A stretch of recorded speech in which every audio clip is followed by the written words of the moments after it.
اعوذ باللہ من الشیطان الرجیم بسم اللہ الرحمن الرحیم وقالوا أإذا كنا عظاما ورفاتا أإنا لمبعوثون خلقا جديدا قل كونوا حجارة أو حديدا أو خلقا مما يكبر في صدوركم فسيقولون من يعيدنا قل الذي فطركم أول مرة فسينغضون إليك رؤوسهم ويقولون متاه قل عسى أن يكون قريبا يوم يدعوكم فتستجيبون بحمده وتظنون إن لبثتم إلا قليلا صدق الله العظيم۔ ترجمہ: وہ کہتے ہیں کہ جب ہماری ہڈیاں تک چورا چورا ہو جائیں گی تو پھر بھلا ہم نئے انداز میں پیدا ہو جائیں گے۔ آپ کہہ دیجئے کہ تم چاہے پتھر کے بن جاؤ یا لوہے کے یا کوئی اور مخلوق جو تمہارے خیال میں کتنی ہی بڑی ہو، پس پھر وہ کہیں گے کہ اب کون ہے جو ہمیں دوبارہ لوٹ کر لا سکتا ہے۔ آپ کہہ دیجئے کہ وہی ذات جس نے تم کو پہلی مرتبہ پیدا کیا تھا۔ پھر وہ سر گھما کر کہیں گے اچھا یہ معاملہ کب ہوگا؟ آپ کہہ دیجئے عین ممکن ہے کہ یہ عنقریب ہونے ہی والا ہو۔ جس دن تم کو پکارے گا پھر تمہیں اس کی حمد کرتے ہوئے آتے ہی بنے گی اور تم کہو گے کہ یہ تو تھوڑی دیر ہی کا معاملہ تھا۔ معزز سامعین، آپ نے سورہ بنی اسرائیل کی 4 آیات کی تلاوت سنی اور ترجمہ بھی سماعت فرمایا۔ سابقہ آیات میں کفار مکہ کی کجروی کے حوالے سے بعض اسباب کا ذکر تھا کہ ان کے دلوں میں حق بات کیوں اثر انداز نہیں ہوتی اور صحیح بات کو قبول کرنے میں کون سا امر ان کے لیے مانع ہوتا ہے، جبکہ قرآن مجید میں بیان کردہ تمام باتیں حق و صداقت پر مبنی ہیں اور سلیم الفطرت لوگوں کے دل بھی ان کو قبول کرتے ہیں۔ قرآن نے کہا کہ اصلی بات یہ ہے کہ ان کا ظرف چھوٹا ہے، ان کی کم ظرفی کے پیش نظر ان کو قبولیت حق کی توفیق نہیں ملتی، اور جب رسول اکرم صلی اللہ علیہ وسلم وحی الہی یعنی قرآن مجید کی آیات ان کے سامنے تلاوت کرتے ہیں تو ان کی کم ظرفی کے پیش نظر ان کے دلوں اور قرآن کے مابین ایک پردہ حائل کر دیا جاتا ہے، جس کی وجہ سے وہ بظاہر قرآن تو سنتے ہیں لیکن وہ پردہ ان کے دلوں پر قرآنی آیات کو اثر انداز نہیں ہونے دیتا اور قرآن سننے کے باوجود ان کے اندر قبولیت کی صلاحیت نہیں ہوتی، اور اس طرح وہ کورے کے کورے ہی رہ جاتے ہیں، انہیں کچھ حاصل نہیں ہو پاتا۔ یہی ان کا اصل مرض ہے جو انہیں حق کی طرف آنے سے رکاوٹ بنا ہوا ہے۔ پیش نظر آیات میں منکرین کے ایک باطل نظریے کی تردید کی جا رہی ہے اور باور کرانے کی کوشش ہے کہ ان کی سوچ، ان کی فکر غلط ہے، بے بنیاد ہے۔ دنیا میں جتنے انبیاء کرام بھی تشریف لائے، ان تمام انبیاء کرام کی تعلیمات کے بنیادی نکات 3 تھے: ایک عقیدہ توحید، دوسرے عقیدہ آخرت، تیسرے عقیدہ رسالت۔ اگرچہ شریعت یعنی احکام میں کچھ نہ کچھ تبدیلی ہوتی رہی، تاہم نظریاتی اور فکری اعتبار سے یہ 3 نکات تمام انبیاء کرام کی تعلیمات میں مشترک۔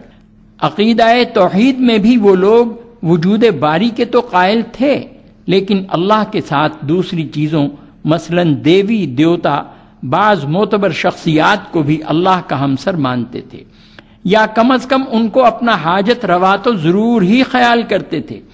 ان کو اللہ کا وسیلہ خیال کر کے ان کے ساتھ اپنی امیدوں کو وابستہ کیے رکھتے تھے، لیکن عقیدہ آخرت کو ماننا، عقیدہ آخرت کو تسلیم کرنا ان کے لیے ایک کڑوی گولی تھی جسے ہضم کرنا ان کے لیے مشکل تھا۔ ان کی عقل اور مشاہدہ ان کے آڑے آتا تھا اور وہ عقیدہ آخرت کو ماننے کی بجائے برملا اس عقیدے پر اعتراض اٹھاتے۔ تلاوت شدہ آیات میں ان کے اسی رویے کا ذکر ہے۔ فرمایا وَقَالُوا أَإِذَا كُنَّا عِظَامًا وَرُفَاتًا أَإِنَّا لَمَبْعُوثُونَ خَلْقًا جَدِيدًا۔ لو جی دیکھیے یہ کیسی عجیب بات کر رہے ہیں کیا ہم بالکل ریزہ ریزہ ہو جانے کے بعد جبکہ ہماری ہڈیاں بھی گل سڑ جائیں گی تو ہمیں دوبارہ نئے سرے سے زندہ کیا جائے گا؟ اس کا جواب دیتے ہوئے قرآن نے کہا قُلْ كُونُوا حِجَارَةً أَوْ حَدِيدًا، اے ہمارے رسول آپ ایسے کج بحث لوگوں کو جواب دیجئے کہ تم چاہے پتھر کے بن جاؤ یا اس سے بڑھ کر لوہے یا اس سے بھی کسی سخت چیز کے بن جاؤ، تب بھی تمہیں مرنے کے بعد ایک وقت مقررہ پر ضرور جی اٹھنا ہوگا اور تمہارے اعمال کی جواب دہی بھی ہو کر رہے گی۔ تمہاری عقلیں اس کو تسلیم کریں خواہ نہ کریں، یہ واقعہ تو ضرور ہی ہو کر رہے گا۔ جب حتمی طور پر ان منکرین سے یہ بات کہہ دی گئی تو انہوں نے دوسرا عذر لنگ تراشا، کہنے لگے فَسَيَقُولُونَ مَن يُعِيدُنَا، اچھا یہ کام بھلا کون کرے گا؟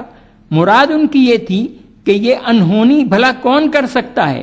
اس پر قرآن نے جواب دیتے ہوئے کہا کہ اے ہمارے پیارے نبی، ان کو جواب میں فرما دیجئے قُلِ الَّذِي فَطَرَكُمْ أَوَّلَ مَرَّةٍ، کہ یہ کام بھی وہی ذات کرے گی جس نے اس وقت تم کو پیدا کر دیا جبکہ تمہارا خمیر تک بھی نہ تھا۔ مطلب یہ کہ جب اللہ تمہیں عدم سے وجود بخش دیتا ہے، اس کے لیے بھلا کس طرح ناممکن ہے کہ وہ تمہیں مرنے کے بعد زندہ نہ کر سکے۔ قرآن مجید نے اس جگہ ینغزون کا لفظ استعمال کیا ہے۔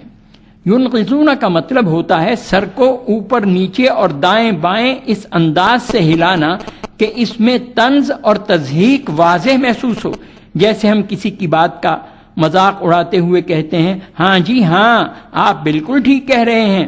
اب یہ جملہ بظاہر تو مثبت نظر آتا ہے، لیکن انداز بیان سے پتہ چل جاتا ہے کہ اس میں تعریف مقصود نہیں بلکہ تضحیک یعنی مذمت کرنا مقصود ہے۔ منکرین کا بھی اس معاملے میں یہی انداز تھا کہ وہ عقیدہ آخرت کا مذاق اڑاتے ہوئے یہ سوال جواب کیا کرتے تھے، اور کچھ نہیں تو ان کا سنجیدہ سے سنجیدہ آدمی بھی یہ تو ضرور ہی کہتا تھا متاع، اچھا اگر قیامت آنی ہی ہے تو کم از کم یہ تو بتاؤ کہ وہ کب آئے گی۔ اس کا جواب اگلی آیت میں دیا گیا، فرمایا قُلْ عَسَىٰ أَن يَكُونَ قَرِيبًا، آپ فرما دیجئے عین ممکن ہے وہ وقت قریب ہی آ چکا ہو۔ قیامت کا صحیح علم تو اللہ کے پاس ہے، یہ علم کسی کو نہیں دیا گیا، لیکن ہر شخص جو دنیا سے عمر طبعی پورا کر کے جا رہا ہوتا ہے، پوری کر کے جا رہا ہوتا ہے، اس کے لیے تو قیامت آ ہی گئی۔ لہذا اس بحث میں جانے کی ضرورت نہیں کہ قیامت کی گھڑی کب آئے گی، اس کا علم اللہ کے پاس ہے۔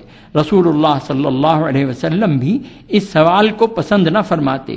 ایک مرتبہ ایک صحابی نے آپ سے یہی سوال پوچھ لیا، عرض کی اللہ کے رسول قیامت کب آئے گی؟ ان کا یہ سوال اگرچہ اپنے علم میں اضافے کی غرض سے تھا، لیکن اس کے جواب میں رسول اللہ صلی اللہ علیہ وسلم نے فرمایا وَيْلَكَ مَا أَعْدَدْتَ لَهَا، افسوس ہے تم پھر یہ کیا سوال پوچھتے ہو، آخر تم نے اس کے لیے تیاری کیا کی ہے؟ اصل مسئلہ وقت کا نہیں بلکہ اس کی تیاری کا ہے۔ دنیا آخرت کی کھیتی ہے، اس دنیا میں جو کاشت کرو گے آخرت میں وہی فصل کاٹو گے۔ عقیدہ آخرت دین اسلام کی اصل ہے، لیکن یہ انسان کے حواس و ادراک کی گرفت سے دور ہے، اسی لیے عقل اس کو ماننے سے انکار کر دیتی ہے، کیونکہ عقل کا مدار دو چیزوں پر ہے، ایک مشاہدہ دوسرے تجربہ۔